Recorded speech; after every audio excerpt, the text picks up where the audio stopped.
Hi, everyone. I hope you're doing really well today. I wanted to talk to you today a little bit about creating a customer experience for your clients.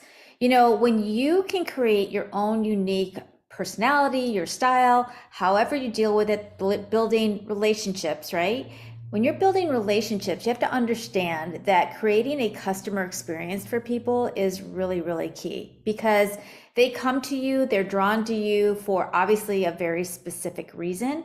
And most likely it's because of you, right? So the more that you can create something that's special for them, the more likely that they're going to keep wanting to do business for you. And what you want to do is you want to keep your customers happy. You want to keep them coming back to you over and over again for multiple things. I even had customers come back to me for things that weren't even related to me, but because they felt comfortable coming to me and asking me, I usually ended up referring them or helping them somehow where they were able to get the information that they need, but it wasn't necessarily through me. And that's very important, right? Because the reality is that if you can be a connector and help people, regardless of whether it's going to bring you any cash in the door or anything about you, remember, it's not about you, it's about them. And if you can do something like that to help other people, you're going to completely win customers over and over again.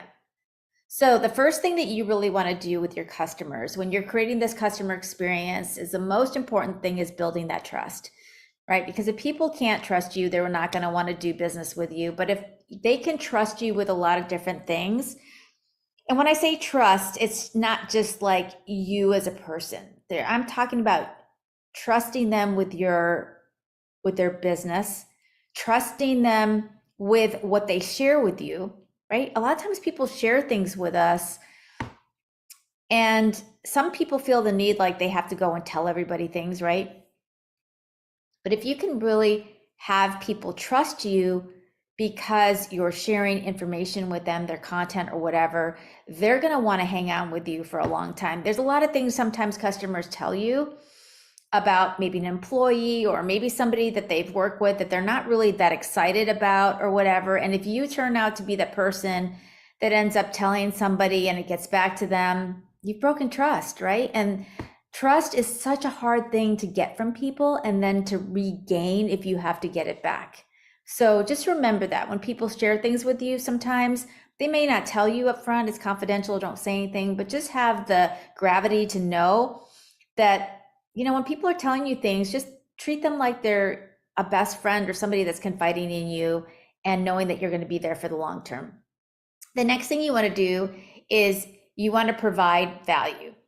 Value is really a kind of an interesting thing, right? Because it's not the value that you expect, but the value from the customer. So if the customer has told you that they have needs, objections, concerns, whatever, and you can address those properly, and if you have solutions to those people, to those problems or issues that they're having, then you're providing value for that person, right? They don't want you sitting across from them or talking to them about something that has absolutely nothing to do with them or it's going to bring value to them. Because when you're going through that questioning phase and you're asking questions and you're wanting to uncover things more about the person, they're going to share things with you and you want to be able to provide that value that's going to somehow fit the pieces of the puzzle together. So now they look at you as the one that's providing them that value. The next important, very key ingredient is your follow-ups to what you promise them that you're going to do. I'm a big stickler on this. People may disagree with me on this one, but I have a 24-hour rule, 24 to 48-hour rule on this, okay?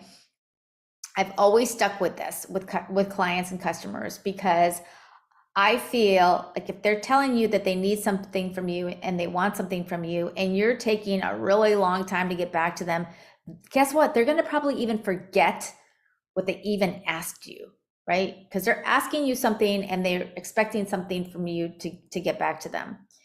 So you go, well, I don't even know if I have the answer right away. Like sometimes it takes me a long time for so-and-so to answer me or the company to answer me or whoever, right, to get back to you.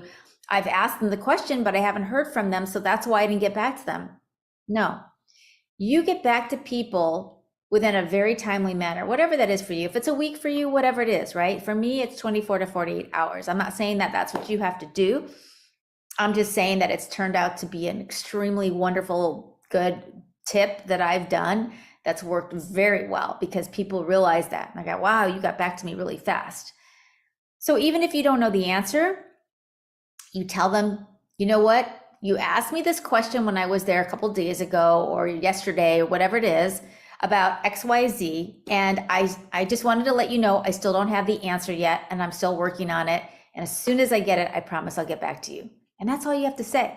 You don't have to make things up. You don't have to make up an answer. You don't have to like try to fake it or fake it till you make it, right? You really want to be honest always with your customers and make sure that you're providing that value to them. The next thing is you want to be personable and you want to stay in touch, right? So look, nobody wants to do business with somebody that's like not very happy, or there's been people in my life that I've worked with, other colleagues, and they realize that, they see that in them, right? That they're not very happy, that they're always complaining. You want to be happy and personable. Somebody wants to work with you because of you. They want to know that they can rely on you, that they can talk to you, that they can, communicate with you. Be fun, right? Like be that person that when you walk in the door or when you call the person up on the phone, they're like, "Oh my God, it's so great to hear from you," right? Not the person that they're like, "Oh, well, I'm busy right now. Like, can you come back later or whatever," right? You don't want to be that person. You want to be the person that they are excited to see when you walk in the door. And then finally, create the client experience that makes things very easy for them, right? That they want to be able to get in touch with you. So make it very easy. So like, how do they get in touch with you? Don't make it difficult. If I always ask the person, how do you like to communicate? And what's the best way for me to get in touch with you? And how would you like to communicate back with me? Because you can certainly text me, you can call me, you can email me, whatever, right? If you can also provide any kind of links when you're talking to your customers and you're emailing them, make it easy for them to see your signature line. That, sometimes signature lines just have the name. And it's like, oh, great. Now I got to Google or I got to try to find how to get in touch with this person. Don't make it hard. Make it easy. Have your email link, have your phone number, have your fax number, whatever it is, right, that's available to people in your signature line, to just be able to get a hold of you and make it very, very clear and very easy. And you can even ask them before you leave, hey, do you mind if I have your cell phone? Because I find that that's a very quick way to get back in touch with people. And a lot of times people will do that. Some people won't, and that's okay. But you want to make it a way that's very easy and comfortable for everybody. So I hope that this provided you a little bit more clarity on creating that customer experience for somebody. And if you love this, share the group with people, share this with your friends. And I've got a big wait list coming up for a mastermind that I'm going to do. So if you want to get on that mastermind, just say below mastermind and I'll make sure that you get the information. So follow and share for more. And you guys have an amazing, amazing